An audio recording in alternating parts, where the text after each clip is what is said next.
Abre sua Bíblia, por favor, no Evangelho de Marcos, no capítulo 7. E nós vamos ler juntos aí, dos versículos 6 até o 8. Jesus respondeu: bem profetizou Isaías a respeito de vocês, hipócritas, como está escrito: esse povo me honra com os lábios, mas o seu coração está longe de mim. Em vão me adoram, ensinando doutrinas que são preceitos humanos. Rejeitando o mandamento de Deus, vocês guardam a tradição humana.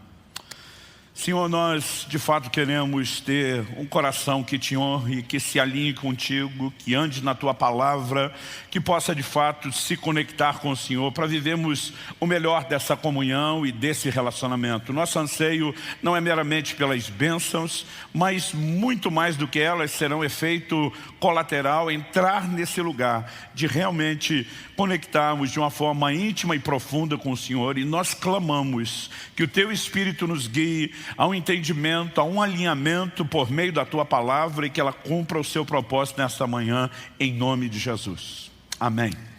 Bom, eu quero tomar essa declaração de Jesus, que numa conversa com os judeus que envolvia a questão das tradições, ele simplesmente dispara: bem profetizou Isaías a respeito de vós.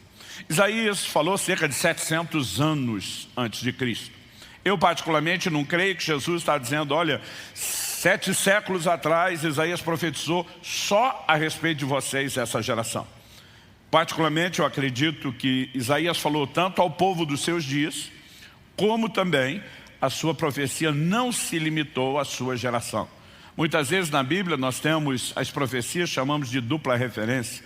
Elas se referem a mais de uma pessoa, elas se referem a mais de um tempo, né? Mas, obviamente, Jesus está dizendo: o comportamento de vocês se enquadra na denúncia feita por Isaías.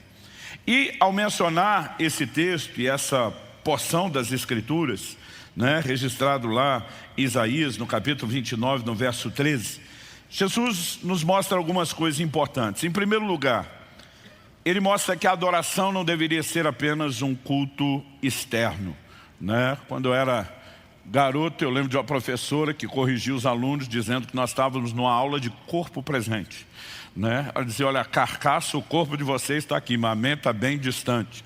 E de vez em quando, né, eu parafraseio ela brincando que nós temos o culto de corpo presente. Parece que a embalagem, a casca está lá, mas o coração não veio junto. E Jesus diz: esse povo me honra com os lábios, mas seu coração está longe de mim. E aí ele determina basicamente o que? Deus especifica o que por meio de Isaías? Em vão me adoram. Esse tipo de culto que não é oferecido no formato estabelecido por Deus e não cumpre o seu propósito, ele é classificado por Deus como uma adoração vã. Em outras palavras, uma adoração inútil, um culto desperdiçado. E ele dá a razão pela qual o culto era desperdiçado, né? Ele simplesmente estabelece no versículo 8: vocês rejeitam o mandamento de Deus. Agora, ao olhar para o contexto da declaração de Jesus, daquilo que anulava o culto, daquilo que anulava a adoração, ele deixa claro que o foco, o cerne do problema era a desobediência. Interessante quando você olha para as advertências de Deus por meio de outros profetas. Jeremias capítulo 7, por exemplo, dos versos 22 a 24 diz assim: no dia em que tirei os pais de vocês da terra do Egito, não falei nem lhes ordenei nada a respeito de holocaustos ou sacrifícios. Mas o que lhes ordenei foi isso: deem ouvidos à minha voz e eu serei o seu Deus, e vocês serão o meu povo. Andem em todo o caminho que eu lhes ordeno para que tudo lhes vá bem. Mas eles não quiseram ouvir, nem atenderam, porém andaram nos seus próprios conselhos e na dureza do seu coração maligno. Andaram para trás e não para frente. Olha o que Deus está dizendo lá atrás, lá no Egito. Quando eu os resgato como povo, para que vocês sejam meu povo, Deus diz: eu não falei nada a respeito de sacrifício. Sabe o que Deus está dizendo? Eu nunca pedi adoração para vocês. Deus está dizendo: sabe o que eu pedi lá atrás? Eu pedi obediência. Eu pedi que vocês ouvissem a minha voz. Eu pedi que vocês andassem no meu caminho. Em outras palavras, ele está dizendo: o que adianta vocês me oferecerem a adoração que não foi requisitada, sem oferecer a obediência que foi pedida desde o início? Isso me faz entender que na vida cristã, obediência é mais importante que adoração. E a questão não é tentar comparar o peso de cada um, é porque sem obediência, a adoração não tem nenhum valor. Ela perde completamente o seu efeito. Ela não cumpre o seu propósito. O tema da minha mensagem hoje é adoração inútil. E a ideia não é ensinar você a inutilizar a adoração, é justamente o contrário. Por meio de reconhecermos essa verdade na Bíblia, né, nós precisamos evitá-la. Mas eu gostaria de compartilhar com vocês aqui um breve histórico, um breve briefing de como Deus começou a falar essas coisas comigo. Há 15 ou 16 anos atrás, a igreja começou em 2005, isso deve ter acontecido entre 2006 ou 2007. Eu me lembro de uma ocasião que eu estava lá no meu tempo devocional, lendo a Bíblia, e eu percebi que quando Deus envia Moisés a Faraó, dizendo, deixa meu povo ir para que me adore, primeiro Faraó tenta dissuadir da ideia de adoração. Mas como Moisés não volta atrás e começa a ser um instrumento de Deus para liberar juízo às pragas, ele tenta por 4 vezes oferecer o que eu classificaria de contrapropostas, né, para Moisés em relação a negociar esse aspecto do povo ir adorar a Deus. Interessante que a saída do Egito é uma figura da nossa redenção. Isso é indiscutível. Jesus é chamado por Paulo, na carta aos Coríntios, de o nosso Cordeiro Pascal. Ele está dizendo, Cristo está para nós como o Cordeiro da Páscoa estava para eles. O que aconteceu na noite em que celebraram a primeira Páscoa? Deus os tira do Egito, eles são libertos da tirania de Faraó que os escravizava e eles agora passam a ser o povo de Deus. O que é que aconteceu comigo e com você em Cristo? Deus nos arrancou, diz Colossenses 1,14, do império das trevas, da tirania de Faraó e fez de nós o seu povo. Quando eles saem do Egito e chegam no Sinai, Deus faz declarações sobre eles, como povo. Quando a gente olha para a igreja, nós vemos Deus repetindo exatamente as mesmas declarações. 1 de Pedro 2,9, vós sois a nação santa, a geração eleita, o sacerdócio real, o povo de propriedade exclusiva. Deus simplesmente repete as mesmas declarações. A saída do povo de Israel do Egito é uma das grandes figuras da redenção que Deus operou nas nossas vidas. E quando eu estava lendo aquilo, na minha mente pensando, figura de redenção, as contrapropostas de Faraó, eu brinco que pregador às vezes tem um problema. Deus mal começou a falar alguma coisa com ele, já puxa um pedaço de papel e começa a anotar e preparar alguma mensagem. E quando estamos conversando, por exemplo, só com pastores e pregadores, eu ainda brinco e digo assim, e quem nunca fez isso que atire a primeira pedra. Mas eu lembro que eu puxei uma folha, e porque a ideia do que eu estava meditando era redenção, eu escrevi em cima um título que eu imaginei que seria um bom título para a mensagem, Redenção Incompleta. E peguei aquelas 4 contrapropostas de Faraó como uma tentativa de anular aquela obra da redenção. Eu anotei aquilo tudo e eu fiquei tão empolgado com a forma como eu tinha organizado aquela mensagem que eu estava ansioso, eu não via a hora de pregar e de compartilhar aquilo com o povo. E eu lembro que no domingo seguinte, nós ainda tínhamos um culto só no domingo à noite. Eu estava só esperando a hora de compartilhar. E quando finalmente chegou o momento de eu subir ao púlpito, no momento que eu estava indo até o púlpito, o Espírito Santo fala comigo, não é hora de pregar essa mensagem. Ela não está completa. Você não entendeu o cerne da mensagem ainda. E eu tomei um susto. Eu achei que ela estava tão legal. E eu tomei um susto, primeiro, porque eu não tinha outra coisa pronta e preparada, né? E aquele era um momento de depender de Deus e entender o que é que Deus queria. Segundo, eu fiquei dizendo, como que eu não entendi o cerne da mensagem? Mas algo que eu tenho aprendido é obedecer à liderança do Espírito Santo. Então não toquei no assunto e eu comecei a orar. Eu não sei quanto tempo, eu acredito que foram alguns meses, eu fiquei orando em cima daquilo. Senhor, abre os meus olhos, eu quero entender. Abre os meus olhos. Nada parecia acontecer depressa. Mas eu lembro de uma noite que eu fui dormir muito tarde. Esse é um hábito que eu mudei nos últimos anos, mas eu sempre tinha dificuldade de deitar, botar a cabeça no travesseiro, a menos que eu estivesse morto de sono. Naquele estado assim que você sabe que você apaga no primeiro minuto, né? Outro dia alguém falou, pastor, por quê? Eu falei, porque eu não gosto de ficar pensando no travesseiro, eu prefiro pensar de pé, né? Se para ficar lá rolando sem dormir, eu prefiro estar fazendo outra coisa e pensando. Então, eu lembro que eu fui dormir tarde, e eu estava muito cansado. E já naquela expectativa, a hora que eu encostar no travesseiro, eu apago depressa. Mas tão logo eu botei a cabeça no travesseiro, é algo até difícil de explicar. eu não estava mais acordado, mas eu não estava dormindo. É muito difícil explicar isso. Eu percebi que eu entrei num estado de consciência espiritual. Alguma experiência aconteceu. E eu posso te dizer, veio a mim a palavra do Senhor.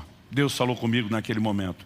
Pastor, tenta descrever isso. Eu diria que era parecido com um sonho, mas não era um sonho, né? Aquilo era muito claro, era muito nítido, era muito real. E uma voz me dizia, chegou a hora de você entender qual era o cerne da mensagem que eu não deixei você pregar. E ele diz, o foco da mensagem não é redenção. O foco da mensagem é adoração. Quando eu ouvi aquela declaração, a minha reação foi, me ajude a entender. Não foi debater no sentido de não, eu estou certo, o senhor está errado, porque eu sabia que com aquela voz não se discute. Mas assim, me ajude a entender, porque toda a figura da saída de Israel do Egito é uma figura de redenção. Como que o Senhor me dirige a falar dessas coisas, mas o cerne da mensagem é a adoração. Aquela voz diz assim, a redenção, obviamente, não pode ser tirada do pacote. Mas qual é o propósito da redenção? E aquela hora eu fiquei mudo. Na minha cabeça, poxa, Deus quer nos tirar da escravidão, quer que a gente seja o seu povo. Eu não sabia o que responder. Aquela voz respondeu, o propósito da redenção é a adoração. E quando falou isso, é quando passasse o filme na minha frente, o Senhor falando com Moisés lá na sarça. Isso particularmente está registrado no livro de Êxodo, no capítulo 3, no verso 18. Qual era a mensagem a ser levada a Faraó? Deixa meu povo ir para que me adore. O propósito da redenção era levá-los a um lugar de adoração. Naquela hora eu pensei, toda a tipologia do Antigo Testamento, ela tem esclarecimentos no Novo Testamento. Como chamar Jesus de o Cordeiro Pascal. Você não inventa qual é a interpretação da tipologia. Quando eu pensei isso, aquela voz me citou um texto que eu nem lembrava que estava na Bíblia. Eu lembro que depois da experiência eu levantei e fui procurar. Mas ele dizia, na profecia de Zacarias, pai de João Batista, quando ele está anunciando não apenas o ministério do filho, João Batista, mas ele como um precursor do Messias que está chegando àquele novo tempo. Ele declara, eu vou ler para você, Lucas capítulo 1, versos 74 e 75. O texto diz, de conceder-nos que, livres das mãos dos nossos inimigos, o adorássemos sem temor, em santidade e justiça diante dele todos os nossos dias. O anúncio é, o Messias vem nos libertar das mãos dos nossos inimigos, redenção, para que nós possamos adorá-lo sem temor, em santidade e justiça. E eu lembro que na hora eu fiquei assim olhando e dizer, uau! Aí a pergunta era, e onde é que entra as contrapropostas de Faraó? Se a ideia não é anular a redenção, mas o propósito dela, a adoração, qual a relação disso tudo? E aquela voz dizia, você vai corrigir o seu texto inicial. E você vai começar a partir de Marcos, capítulo 7, de 6 a 8. Em vão me adoram. E naquele momento, basicamente, o que o Senhor falou comigo é que Deus tem um propósito na adoração. Nenhum de nós pode ignorar isso. O livro dos Salmos diz, ele habita no meio dos louvores. Nós temos momentos de intervenção divina na Bíblia, como, por exemplo, Josafá, quando em vez de colocar o exército para lutar, ele manda um coro à frente cantando, o Senhor é bom, sua bondade dura para sempre. Né? Porque uma palavra foi liberada, nessa batalha vocês não vão ter que lutar, vocês vão ficar parados e vão assistir o livramento do Senhor enquanto eles adoravam. Deus fez todo o trabalho sozinho. Nós podemos viver coisas extraordinárias na adoração e Deus tem um propósito nela, mas eu e você precisamos entender que mais do que qualquer outro benefício, a razão da redenção, a razão primária, é porque Deus criou o homem para ter comunhão com Ele. Lá no Éden, eu brinco que Deus visitava o casal todo dia, que Ele não respeitou nem a lua de mel dos dois. Todo dia Deus estava lá, o que é que Ele estava dizendo? Eu quero participar da vida de vocês, eu quero me relacionar com vocês. E quando Adão peca, a palavra que Deus dirige a ele não é o que é que você fez. A pergunta de Deus para Adão é onde você está? E a minha leitura disso é, o problema não é o que você fez, cara, é para onde o que você fez te levou, para longe de mim. Eu quero você de volta. E aí nós pregamos uma redenção que leva o homem ao perdão do pecado, que o tira do lugar da condenação, para que ele não se perca eternamente, mas não restaura a comunhão. E algo que eu e você precisamos entender é que por meio da adoração, E Deus não estabeleceu um padrão de adoração porque ele seja carente, porque ele tem algum problema de autoestima, porque se eu e você não ficar elogiando ele todo dia, ele não vai se sentir um Deus bom o suficiente. A Bíblia diz que ele é completo, absoluto em si mesmo. Paulo, pregando em Atenas, em Atos 17, ele diz que Deus não é servido por mãos humanas como se necessitasse de alguma coisa. Deus não precisa do meio do seu culto. Mas o culto é a forma através da qual nós nos conectamos. Mas ele anseia a nossa comunhão. Quem está acompanhando isso? Então, quando você começa a entender esse desenho, você vai perceber por que é que Satanás se opõe à adoração, ou tenta impedi-la, ou se não conseguir impedi-la, ele tenta anular o seu efeito. Não é porque ele está tentando roubar de Deus alguma coisa, mas ele também quer nos roubar daquilo que Deus gostaria que eu e você experimentamos por meio da adoração. Então eu quero que a gente possa olhar para essas 4 propostas rapidamente, ou contrapropostas do faraó, e a gente entender o que é que aconteceu. Em Êxodo, no capítulo 8, no verso 25, então os capítulos 3 e 4 de Êxodo, Deus fala com Moisés na sarça. No 5º, ele já vai ao Egito e começa a confrontar Faraó, deixa meu povo ir. A reação inicial dele é, esse povo deve estar muito desocupado para estar pensando em adoração, vamos encher eles de serviço. A ideia inicial é dissuadir. Moisés diz, olha, ninguém vai desistir. E se você resistir, Deus vai te ferir, praga para cima de você, né? E Faraó endurece o jogo e Moisés começa a liberar as pragas depois das primeiras, no capítulo 8, no verso 25, vem a primeira contraproposta. O Faraó diz, tá bom, vocês querem adorar Deus? Não consegui impedir vocês de adorar Deus? Pode adorar Deus. Mas a primeira contraproposta dele é, adora aqui mesmo no Egito. Tipo, por que é que vocês estão querendo sair? Quer cultuar a Deus? Faça aqui. Moisés olha para ele e diz, não vai rolar. Ele diz, nós vamos sair do Egito. E naquele momento ele diz, não, então ninguém vai adorar a Deus. E o Moisés diz para ele, então praga para cima do céu. E aí o processo recomeça até que venha a segunda contraproposta. Qual a segunda contraproposta? Em Êxodo capítulo 8, agora o verso 28, ele diz, tá bom, vocês podem sair do Egito. Pode adorar a Deus, não precisa ser aqui. Mas não vão muito longe. Moisés diz, você não determina os termos. Nós vamos aonde a gente sente que tem que ir, onde Deus está nos dirigindo. Aí o faraó diz, então ninguém vai. Ele diz, então praga para cima do céu. E aí começa o processo de novo. E agora o negócio ficou mais pesado do que antes. No capítulo 10, nos versículos 8 a 10, ele diz, tá bom, quer adorar, adora. Não quer que seja no Egito nem perto, tudo bem, estou liberando vocês. Mas a pergunta dele, quem é que vai? Moisés diz, como quem é que vai? Todo mundo vai. O faraó diz, não. Os homens podem ir. As mulheres e as crianças ficam. Moisés diz, não. Todo mundo vai. Ele falou, então não vai rolar. E diz, então praga para cima de você. E aí o negócio continua. A quarta contraproposta. O faraó diz, tá bom, vocês querem adorar, pode adorar. Não quer que seja no Egito, nem por perto, vou liberar vocês. Os homens, mulheres e crianças vão, mas ele diz assim, mas os rebanhos ficam. Quando ele fala isso, aí Moisés tem uma reação mais acentuada do que nas anteriores. Eu imagino se Moisés fosse um carioca da Baixada, ele ia dizer, o quê? Ele diz, vai todo mundo com todo o gado. Ele diz, como iríamos nós e não sacrificaríamos ao Senhor nosso Deus? O faraó diz, então não vai ninguém. Ele diz, então praga para cima de você, até que a história termine.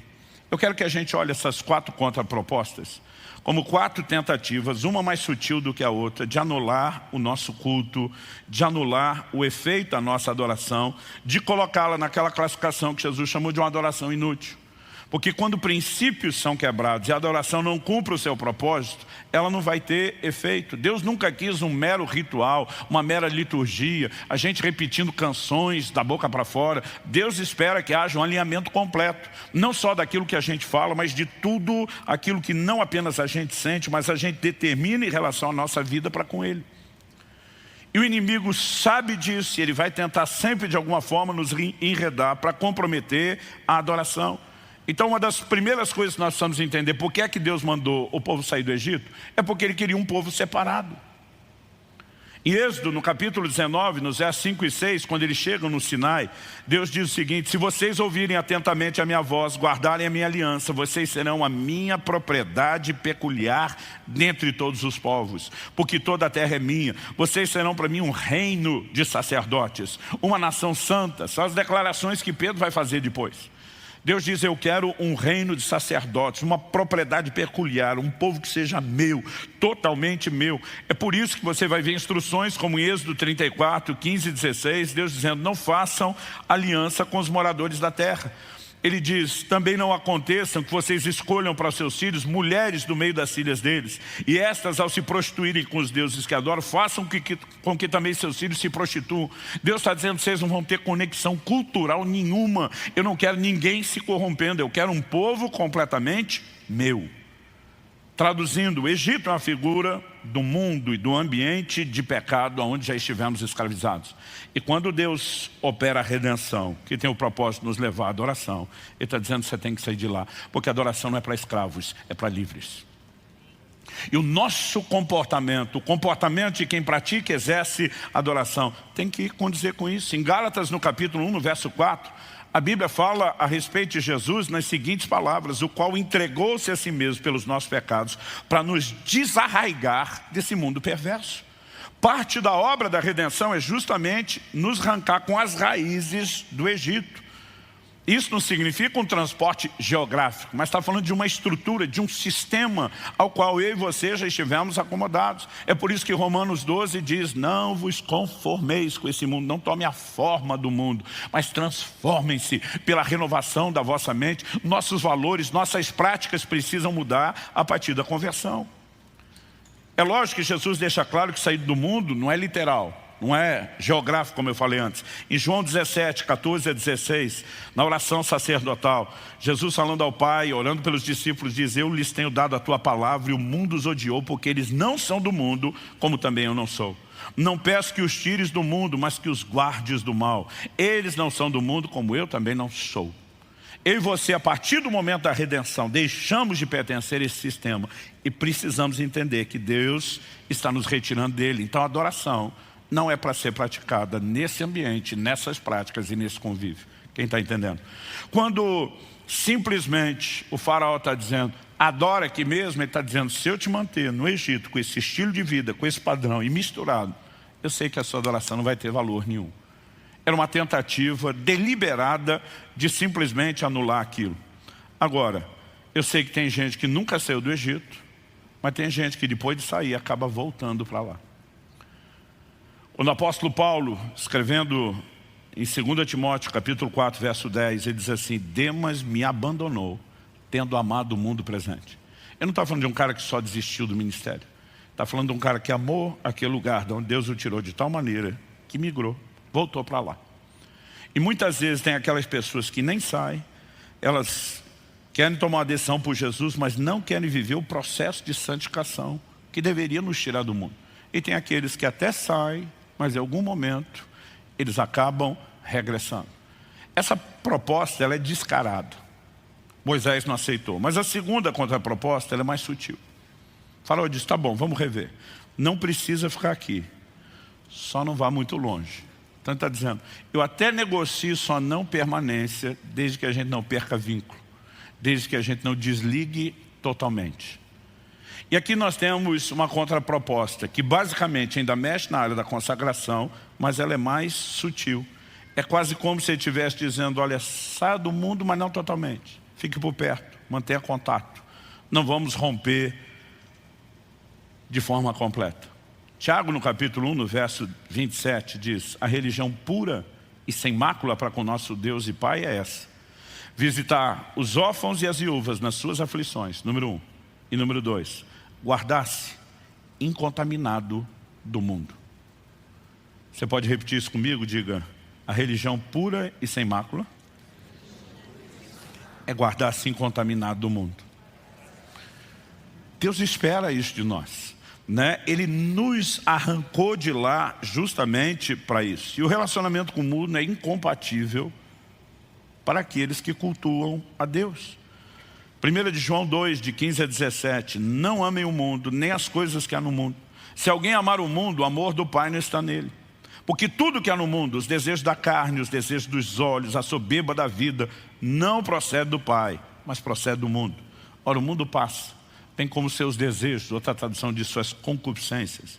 Mas aquele que faz a vontade de Deus permanece para sempre. Eu acho interessante, há uma frase de John Wesley que diz: a conversão tira o cristão do mundo, ou do Egito. Mas ele diz, mas a santificação tira o mundo do cristão. São dois estágios distintos.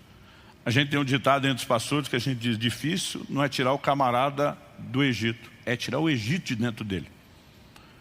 Então a conversão nos tira do mundo, ou do Egito. A santificação tira o mundo, ou o Egito de nós. E é quase como se dissesse, tudo bem, não consigo impedir vocês de sair e querer ir para Deus, mas vou tentar minar a continuidade do processo, porque eu consigo anular da mesma forma. Em Atos, no capítulo 7, no verso 39, Estevão, na sua pregação, fala de muitos nessa geração, ele diz, no seu coração, eles voltaram ao Egito.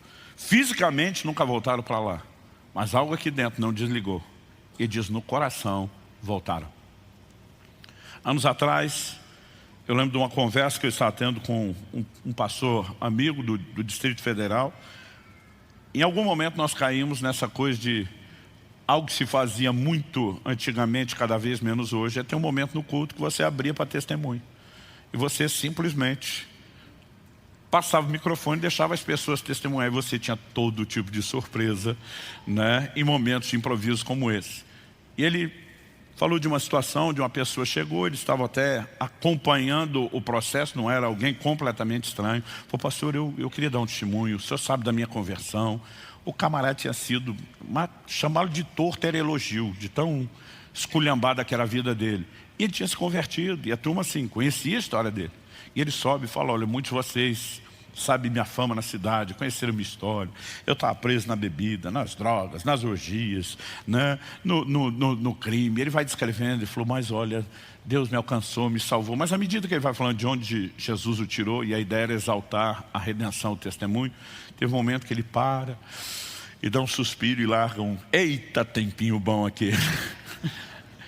Eu falei, pastor, tu tá de brincadeira? Ele falou, pior que não. Eu falei, aí? Ele falou, aí que eu olhei para a turma do som, da técnica de som, na hora, mandei cortar o som do microfone, tivemos que arrumar aquela situação. Como que alguém está testemunhando que Deus tirou de lá para cá, mas quase como quem disse, cortou o meu barato, que bom era aquilo. No seu coração, voltaram ao Egito. E eu e você precisamos entender, quando Satanás não consegue nos prender no mundo, ele tenta manter algum tipo de conexão, mesmo que você sinta que está do lado de fora. Essa é a segunda tentativa dele de anular a adoração. As duas primeiras contrapropostas são parecidas, porque elas mexem na questão da consagração, diretamente, o envolvimento com o pecado, com o mundo, mas uma é mais sutil do que a outra. A terceira, para mim, é mais sutil do que as duas primeiras. Chega um momento onde o faraó diz, tá bom, não vou negociar a permanência no mundo nem por perto. É quase como se dissesse, eu desisto de lutar pela consagração. Mas ele diz o seguinte, os homens podem ir, mulheres e crianças ficam. Sabe o que ele está dizendo? Eu nem me importo de brigar pela sua consagração, se eu conseguir impedir vocês de adorar a Deus em família. E aqui nós temos algo que não pode ser ignorado. Eu tenho falado, batido nessa tecla há muitos anos, a nossa vida familiar não pode ser simplesmente, né? A gente não pode fazer uma dicotomia e tentar separar isso da nossa fé. 1 Timóteo 5,8 diz, se alguém não cuida dos seus, especialmente dos da própria casa, negou a fé e é pior do que o incrédulo. Quando eu e você ferimos os princípios de Deus para a família, nós criamos uma desconexão com Deus no aspecto da nossa fé. Pedro diz, maridos, honrem as vossas mulheres como o vaso mais frágil. Aí ele diz assim, para que as vossas orações não sejam impedidas. Ele não está dizendo, maridão, seja esperto, trate bem sua mulher para você ter um clima melhor dentro de casa, harmonia, né, felicidade, paz. Ele está dizendo, ei, se você desrespeitar o que Deus estabeleceu sobre família, suas orações vão ser impedidas. Você não vai ter um problema só debaixo do teto, você vai ter uma desconexão com Deus. E são inúmeros os textos que trazem advertência sobre essa questão.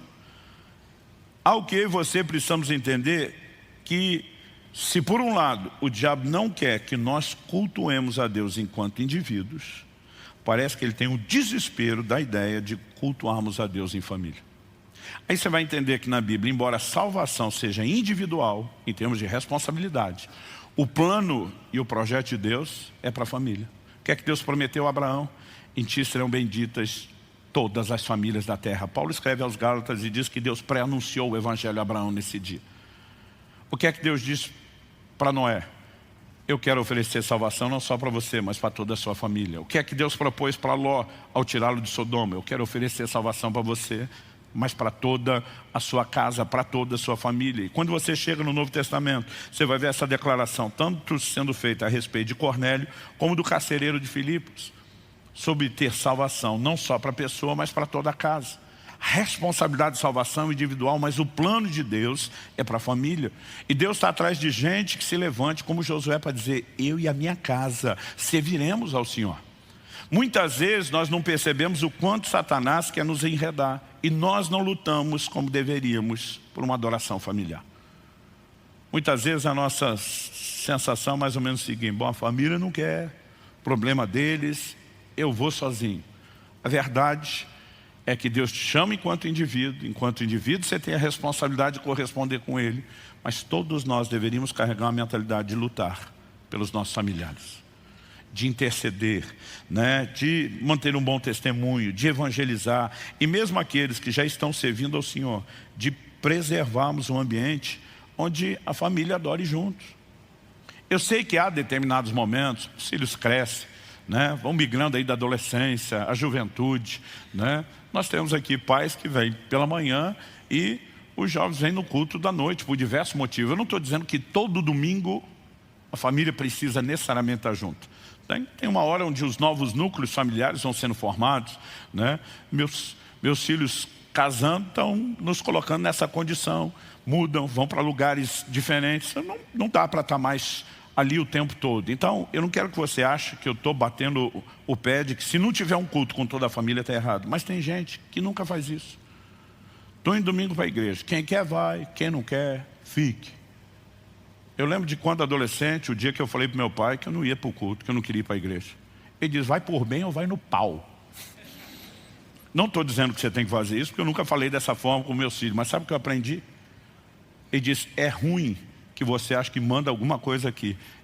Se tem algo que não se negocia nessa casa é, eu e a minha casa adoraremos, serviremos ao Senhor. Diz, quando você for adulto, se Deus não tiver alcançado seu coração, se você não quiser se render a Ele, não é mais minha responsabilidade. Até lá, não tem chance, não tem negócio. E muitas vezes eu me lembro, né, da insistência do meu pai, tem que ir todo mundo para a mesma igreja, todo mundo para o mesmo culto, todo mundo tem que ter culto familiar, porque há um princípio bíblico a respeito do culto em família, de nos posicionarmos juntos. E eu não estou falando só sobre a questão do ambiente, mas do que Deus quer fazer na sua casa. Por exemplo, a gente fala de avivamento, né? Eu tenho irmãos que já estão dizendo assim, cara, glória a Deus, o ano está acabando, o próximo está começando, e você vê empolgação, está chegando o sobrenatural, vai ser aquele tempo do mover de Deus. Mas deixa eu te dizer, Deus não quer trazer avivamento só para a igreja e para os ambientes do culto. Deus quer fazer algo na sua casa. Joel capítulo 2, verso 28. E acontecerá nos últimos dias que derramarei do meu espírito sobre toda a carne. Primeira coisa que Deus fala, vossos filhos e vossas filhas profetizarão. Sabe o que Ele está dizendo? Eu não quero derramar o meu espírito só no culto, na igreja. Eu quero entrar dentro da sua casa, eu quero pegar os seus filhos, eu quero visitar a próxima geração. Malaquias 4, eu vou converter o coração dos pais aos filhos, dos filhos aos pais, para que não venha e não fira a terra com maldição. Quando a gente tem essa desconexão, o que Deus vai fazer do lado de fora, não só dentro da família, começa a ficar bagunçado, mas quando Ele consegue fazer algo na família, Ele vai transbordar isso para fora, Ele vai transbordar isso para a sociedade. Um dia eu estava conversando com um cara, e ele falou assim para mim, pastor, qual personagem bíblico mais te inspira? Eu falei, uma pergunta ousada, difícil de você limitar. Eu falei, depende do que nós vamos conversar. Antes de eu sequer entender o que ele queria, ele já disparou. Ele falou, para mim é Filipe, o evangelista. Aquele cara entrando em Samaria. Pastor, isso aí é o meu sonho. Expulsando demônio, curando os enfermos, trazendo gente para Jesus, avivamento. Eu falei, cara, Felipe também me inspira. Eu falei, mas tem uma coisa, Felipe, que me inspira mais do que essa. Ele falou, qual? Eu falei, a Bíblia diz que Felipe tinha 4 filhas virgens que profetizavam. Quando a Bíblia usa o termo virgem, significa que elas estavam aguardando o casamento e uma construção familiar no padrão divino. Enquanto estão nessa espera, em pureza dentro de casa, estão cheias do Espírito Santo, fluindo nos dons. Falei, para mim, o avivamento em Samaria vai ser consequência, efeito colateral de quem tem uma casa que cultua, que adora a Deus, que anda nos princípios de Deus, que permite essa manifestação do Espírito Santo na família primeiro. Quem está entendendo? E sabe, o faraó está dizendo, eu nem preciso negociar permanência no mundo ou por perto, se eu conseguir bagunçar o padrão familiar. Quarta e última contraproposta, a mais sutil de todas elas. Ele diz, tá bom, não precisa ficar no Egito, não precisa ficar por perto, pode todo mundo ir adorar em família. Agora, isso aqui é tão sério, que ele está dizendo, eu desisto de brigar por aquelas outras coisas, porque se eu te enredar aqui, eu anulei sua adoração do mesmo jeito. E talvez essa seja uma das áreas, eu diria que progressivamente, cada proposta vai ficando mais sutil do que a outra, mas eu diria que talvez essa seja aquela que a gente não consegue, porque até a família a gente ainda vê, Satanás está lutando contra. Mas quando chega aqui, ele falou, olha, não brigo pela sua consagração, não vou tentar manter ninguém no mundo, não vou brigar para ter conexão, deixo de lutar para perturbar a adoração em família, desde que o gado fique. Qual era a importância do gado? Eu e você precisamos entender pela resposta de Moisés. Aliás, é nessa hora que você vai ver em Moisés uma indignação que parece que não foi manifestada antes. Essa é a hora de falar, o quê? Como iríamos nós e não sacrificaríamos ao Senhor nosso Deus? Sabe o que ele está dizendo? Deus não está esperando que a gente apenas cante. Deus está esperando sacrifícios, ofertas. E nós faremos isso por meio dos nossos bens. A quarta e última contraproposta é mais ou menos assim, eu não tento te prender no Egito, nem por perto, nem luto tanto pela sua família, se eu conseguir impedir você de adorar a Deus com seus bens. Provérbios capítulo 3, versos 9 e 10 diz, honra ao Senhor com os teus bens. É lógico que Jesus falou de um culto que por meio dos lábios nós o honramos. Esse povo me honra com os lábios. Enquanto eu e você estávamos adorando, agora há pouco nós estávamos honrando ao Senhor com os lábios. Não significa que não há honra nisso. Mas em nenhuma outra área Deus foi tão específico sobre pedir honra como Ele foi nessa área. Me honrem com os bens. Por que razão Deus fez isso? Porque os bens são importantes? Não. Interessante que no plano espiritual, quanto mais você se desprende daquilo que é terreno, mundano, daquilo que é carnal, e eu brinco nesse processo de santificação, seu centro de gravidade muda, as coisas da terra normalmente te atraem, puxa para baixo, mas o centro de gravidade do reino de Deus para cima. Então cada vez menos você dá importância ao dinheiro.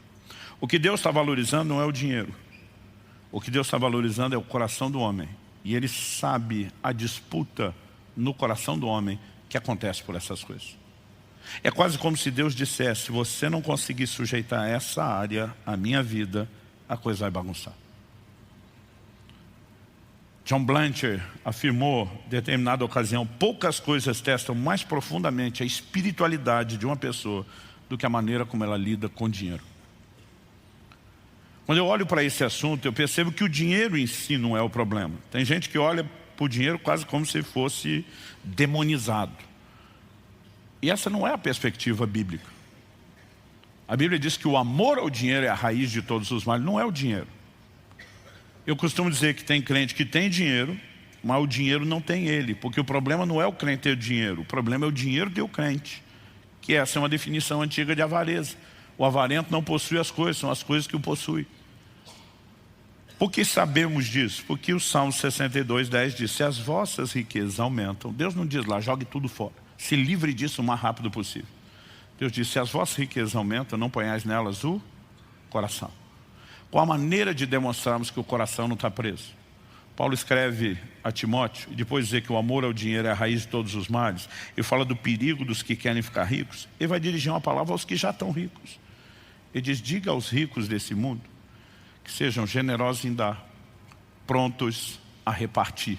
E ele começa a falar de um estilo de vida onde o dinheiro não é seu senhor, ele é seu servo. E nós precisamos entender que essa disputa, na verdade, diz respeito ao que é o controle do coração. A única coisa chamada de um senhor, em concorrência direta com o senhorio de Deus no nosso coração, é uma relação errada com o dinheiro. Em Mateus 6:24, Jesus diz, não podeis servir a Deus e às riquezas. Não dá para servir a dois senhores. Em Colossenses 3:5, Paulo diz que a avareza é idolatria, ou seja, o crente que é apegado demais àquilo que é material, ele tem um ídolo, ele tem um falso Deus na sua vida.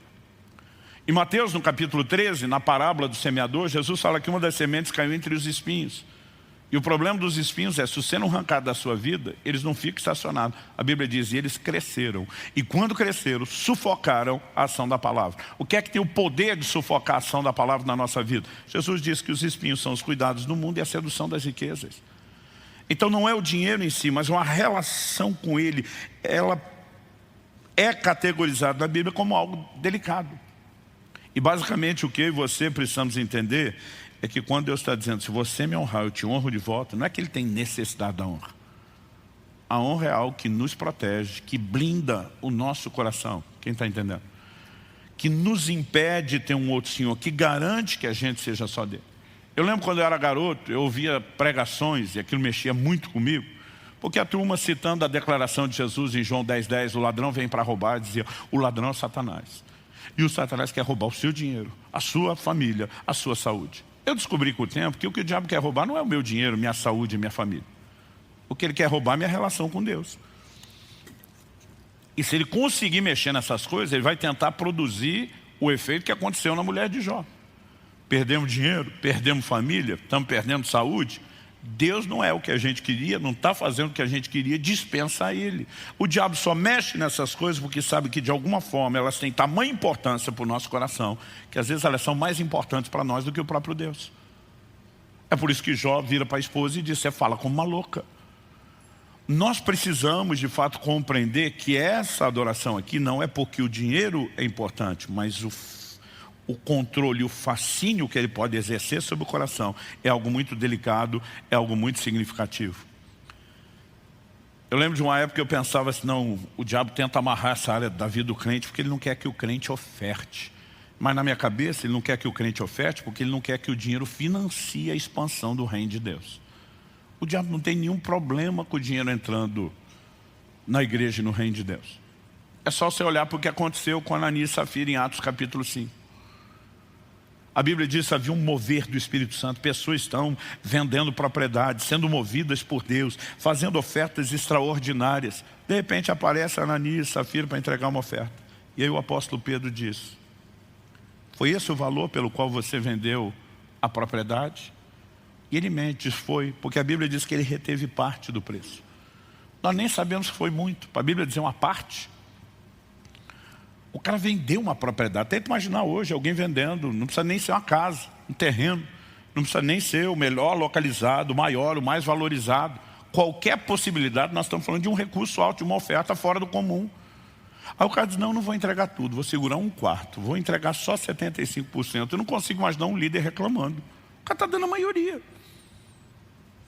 Mas naquele momento Pedro diz, ei, a propriedade era tua. Depois de vendido, o dinheiro estava no teu poder. Basicamente ele está dizendo, nenhum de nós pediu isso e era tudo seu. Ele diz, mas por que Satanás encheu seu coração para que você mentisse ao Espírito Santo?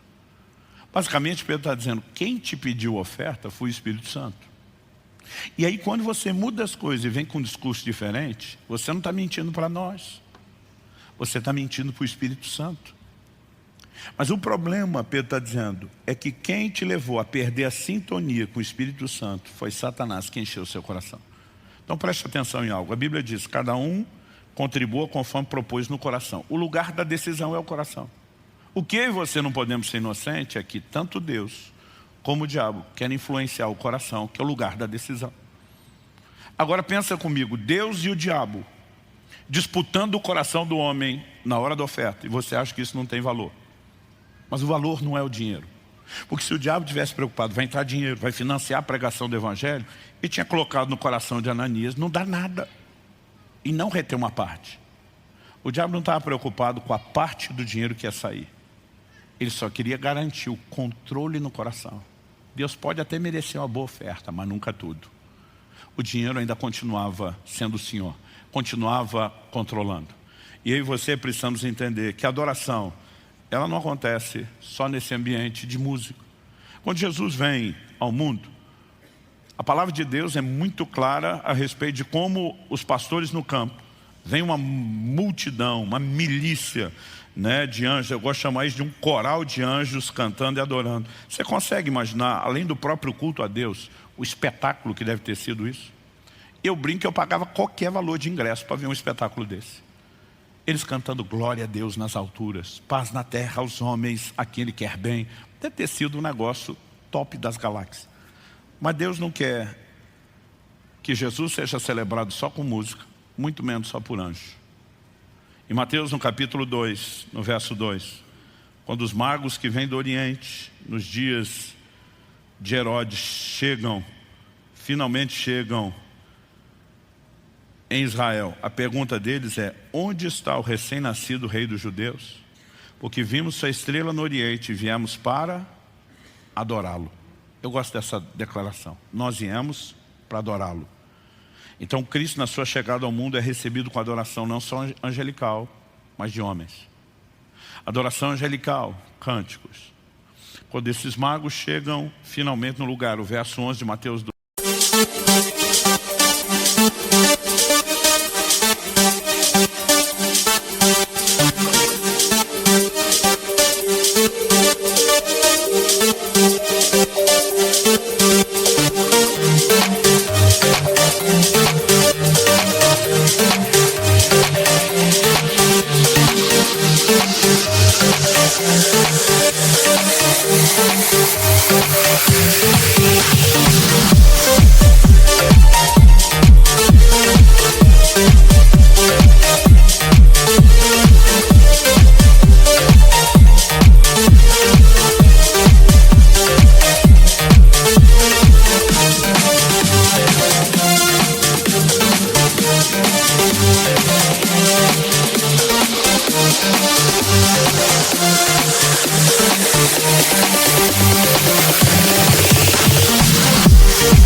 Entrando na casa, viram um menino com Maria sua mãe, e prostrando-se, o adoraram. E abrindo seus tesouros, entregaram-lhe suas ofertas: ouro, incenso e mirra. Essas ofertas não estão sendo entregues porque Jesus necessariamente esteja precisando de dinheiro. Mas ao entregar aquilo que para eles eram as coisas mais valiosas, eles estão atribuindo um outro lugar de importância a quem eles estão adorando. Quem está entendendo? Gente, esse negócio é tão sério, que nem no reino das trevas existe nenhum tipo de culto sem oferenda. De alguma forma, mesmo o reino das trevas sabe que é tão séria essa ligação do coração humano com coisas materiais, que eles vão pedir entregas. É a expressão da valorização. O que eu e você precisamos entender é que Deus não está nem um pouco interessado no dinheiro. Tanto que Ele diz assim: se você me honrar com os bens e mostrar que eu sou mais importante, eu vou encher os seus celeiros, eu vou transbordar os seus lagares, porque Deus está dizendo: eu não quero tirar dinheiro de você, eu só quero ocupar o primeiro lugar. E se o dinheiro não concorrer, eu te dou é mais, porque eu não tenho nenhum problema que você tenha, desde que ele não te tenha. Então Deus não propôs uma barganha. Deus está nos levando a um lugar de sujeição. Agora entenda, quando Satanás não consegue manter o crente no mundo, nem por perto, nem conseguiu interferir mais na família, ele diz: eu nem vou lutar mais por isso, se eu conseguir atrapalhar essa área. Eu não estou falando de você meramente contribuir. Tem muita gente como Ananias entregando algo, mas o coração não vem junto. E Jesus, citando Isaías, disse: se o coração não vem junto, a adoração é vã, é inútil. Eu me lembro, anos atrás, eu quero encerrar com isso, Deus me levou a dar uma palavra para um camarada, eu não sabia o empresário que ele era, a força que ele tinha, mas terminou o culto, eu estava pregando nessa igreja, em outra cidade, e eu falei, pastor, Deus me deu uma palavra para aquela pessoa, e eu preciso falar disso na sua frente, porque você é o pastor que acompanha e eu quero ser ético. Se você puder chamar ele, a esposa do casal, eu vou falar com eles na sua sala, não vou falar na frente de ninguém. O pastor falou, tudo bem. E quando eles chegaram lá, eu falei, olha, eu tenho uma palavra de Deus para você. O cara falou, glória a Deus. Eu falei, você vem dizendo para todo mundo, ultimamente, que se você pudesse ter uma audiência com Deus, você tinha uma pergunta só para fazer a Ele. Ele falou, isso é verdade. Ele falou, já falei isso até ao pastor. O pastor falou, eu não falei nada para ele. Eu falei, Deus me diz qual a pergunta que você vem fazendo. Ele falou, se o senhor acertar a pergunta, eu vou acreditar que o senhor tem uma palavra de Deus para mim. Eu falei, você diz para todo mundo que a pergunta que você faria para Deus é, Deus, eu sou fiel nos dízimos, nas ofertas, oferta missionária, primícias. Cadê minha bendita colheita? Porque a tua palavra diz que quem semeia colhe. Por que que eu não estou colhendo? Quando eu falei isso, ele e a esposa arregalaram os olhos, o pastor, todo mundo com a cara de quem olha e diz, Deus está nisso. Ele falou, é verdade. Essa é a única pergunta que eu venho dizendo que eu vou fazer. Eu falei, pois. Ele falou, mas o senhor tem a resposta? Eu falei, tem. A resposta está em João 12, 24. Ele olhou para mim, tipo, não faço ideia do que está lá. Eu falei, a Bíblia diz, se o grão de trigo caindo na terra não morrer, fica ele só. Ele falou, pastor, agora o senhor falou que está lá, eu continuo não entendendo. Eu falei, meu amigo, uma semente só germina quando morre. Eu falei, você está reivindicando uma colheita de uma semente que nunca morreu. Ela não tem poder de germinar. Ele falou, como é que é? Eu falei, você pode até entregar dízimo, oferta, as coisas no gasofilácio, mas seu coração nunca largou isso. Eu falei, se você pudesse, você fazia um pranto do lado do gasofilácio, feito um velório, chorando aquele negócio que você está entregando. Porque dentro de você não está entregando para honrar a Deus, o seu coração dói, sua alma e sua carteira sangra quando você fazem isso, e você só entrega por medo de Deus e não por amor. E ele ficou me olhando chocado, baixou a cabeça e falou, é verdade. Eu falei, se você não entregar isso de todo o seu coração, é melhor que você não entregue nada. Pelo menos você salva o dinheiro. Porque você está perdendo o que você oferta, você está perdendo sua adoração, e você não tem direito de reivindicar nada. Eu falei, se quiser escutar mais, eu te falo. Aí já larguei um negócio sobre a forma dele administrar a finança pessoal, que a mulher do lado falou, fala a Deus. A maior confirmação que um profeta precisa é a mulher do lado dizendo, fala a Deus. Tipo, finalmente, alguém está dizendo o que eu falo, esse cabeçudo me ouve. Mas aquele negócio não chamou a sua atenção dele. Eu nunca tinha pensado naquelas coisas na vida. Eu falei, a gente pode estar fazendo e anulando o culto, anulando a adoração, porque a atitude não é correta. Mas vou repetir o que eu falei antes. O que eu estou ensinando não é uma orientação sobre como anular sua adoração e deixá-la inútil. É justamente um alerta para que a gente não desperdice, não comprometa isso. Deus quer que a gente o adore fora e longe do Egito, com a nossa família e com nossos bens. E quando nós começamos a combinar esse lugar que diz respeito à entrega de coração, sair do Egito, rendição do coração a Ele. Não permanecer por perto, rendição do coração a Ele. Dizer toda a família vem junto no processo, porque Ele determinou rendição do coração a Ele. Entregar os bens, rendição do coração a Ele. Jesus está dizendo, agora se você for adorar só de boca e o coração não vem junto, você perdeu o seu tempo. Então nós precisamos entender o que é entrar nesse lugar, mas quando nós vamos combinando essa entrega profunda de coração em todas as áreas, nós vamos descobrir o poder extraordinário que a adoração vai ter. Vamos ficar em pé, vamos orar juntos.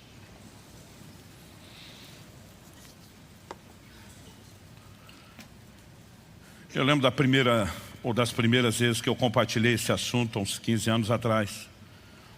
Eu lembro que às vezes a gente fazia apelo por área. Quem precisa sair do Egito, entregar sua vida para Jesus de uma vez, vamos resolver isso. Aí vinham pessoas. Aí depois a gente fazia o segundo apelo. Quem já saiu do Egito, mas não desconectou, ainda está por perto, vamos resolver isso. Pois quem está com essa situação de não estar adorando a Deus em família. E com isso eu não quero colocar peso em você. Tem gente que porque a família não converteu ainda, ele acha que nós estamos apontando o dedo e culpando. A gente sabe que a escolha é individual. E ninguém pode te julgar se os familiares todos converteram ou não. Mas o que você precisa se avaliar diante de Deus é: eles não se converteram porque o coração ainda não se rendeu, ou porque você não tem testemunhado um cristianismo atraente. Se esse for o caso, ou porque você não tem testemunhado nada. Tem gente que ele fala de Jesus, mas a vida dele diz o que ele fala. Tem gente que nem fala. A ideia aqui não é colocar ninguém debaixo de culpa ou condenação, é só provocar você a um conserto. O importante é que você tenha certeza. Pastor, ainda que eu seja o único convertido lá de casa, eu estou orando pela minha família, eu estou intercedendo, eu estou jejuando, eu estou batalhando pela conversão deles. Eu prego o evangelho até onde eles me ouvem. Eu tento viver a vida cristã de uma forma coerente, que mostre para eles a força que isso tem. E às vezes a gente fazia apelos só para a última área das finanças. Eu lembro de um camarada que veio nos 4 apelos. Eu falei, você veio nos 4, eu falei, pastor, está tudo zoado. Eu lembro que depois daquela conversa a gente parou de fazer apelos específicos.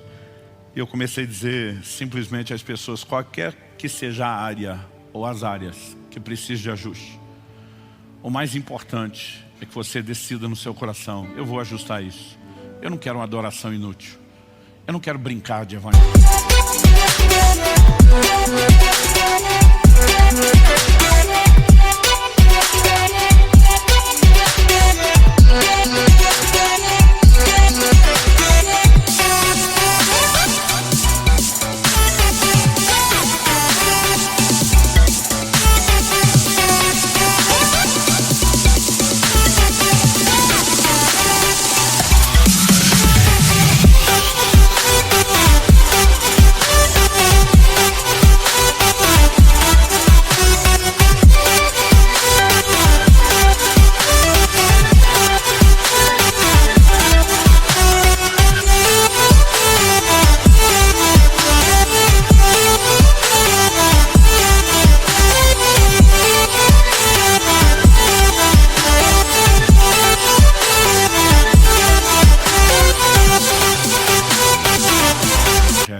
Quando nós começamos a entrar nesse lugar da rendição do coração, nós vamos experimentar tanto de Deus.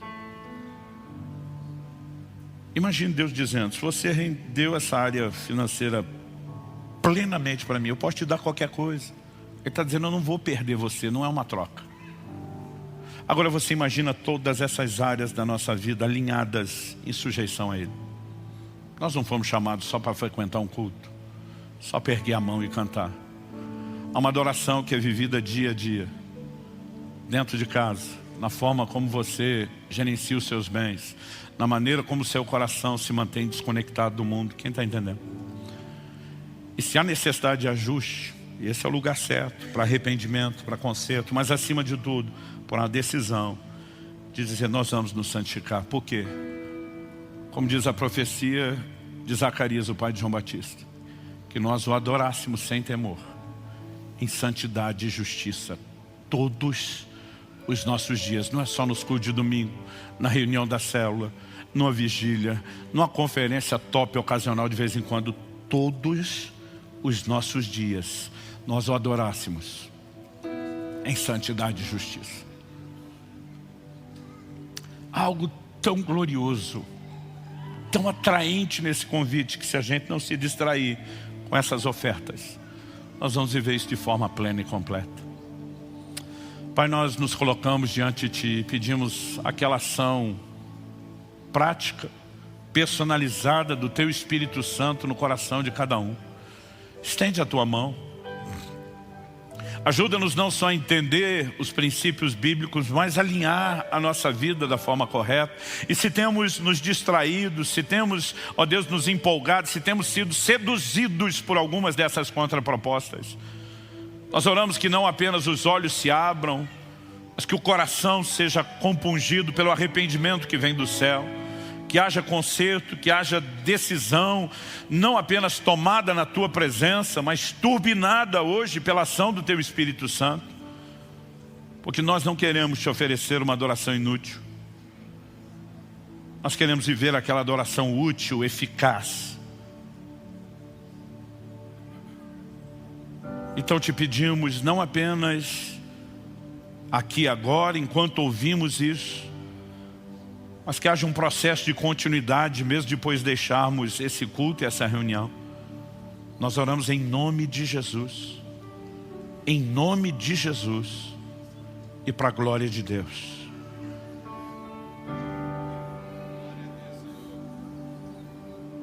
Sopra neste lugar, sopra sobre os nossos corações. Nos permita ter mais do que um momento de reflexão, mais do que apenas informação ou munição para pensarmos. Nós clamamos o toque do céu, Senhor, em nome de Jesus, em nome de Jesus e para a glória de Deus.